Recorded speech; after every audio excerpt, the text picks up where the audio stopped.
Mga boss, kung napanood nyo na yung viral video ni Idol Sariwakwak TV, isang sikat na vlogger, tungkol ito sa kwento sa buhay ni Kuya Jerry Arianza na taga Butuan City. 5 taon siya naging palaboy sa bandang Pangasinan. Ang problema niya, hindi siya makauwi dahil wala siyang pamasahe. Nakarating naman siya dito sa Luzon dahil may nangako sa kanya at nagdala sa kanya dito na mayroon daw ibibigay na trabaho sa kanya. Pero ang nangyari, wala. Pagdating dito, pinabayaan siya.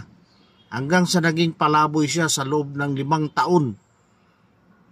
Doon, lahat ng hirap naranasan niya. Kumain ng isang beses sa isang araw, 2, minsan makachambak o makatatlo.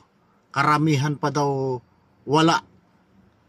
Dahil doon, nagkakakwentuhan sila ni Idol na ikwento nga niya na itanong ni Idol kung gusto niya nang umuwi.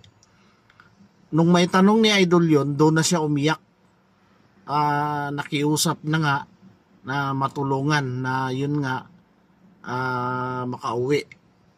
So nag-offer nga si Idol ng 6,000 na kung kasya na raw yun para makauwi siya. Ang sabi niya, mas maganda kung ibili na lang daw ng ticket para sigurado daw si Idol na talagang mapupunta doon sa pamasahe.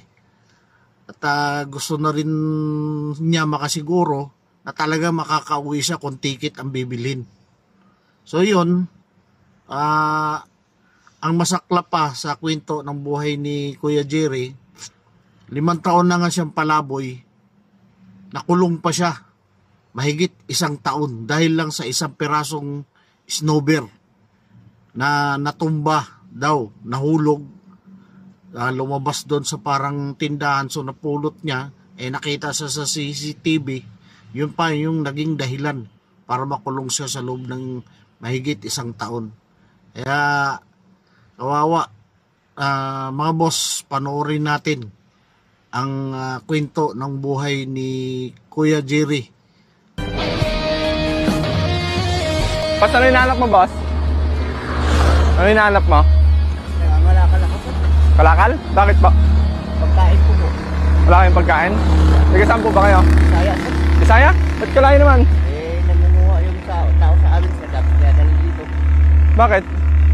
Pinapasok ng trabaho ko tapos pinabayaan naman kami. Ay, yun lang. Pinapasok kayo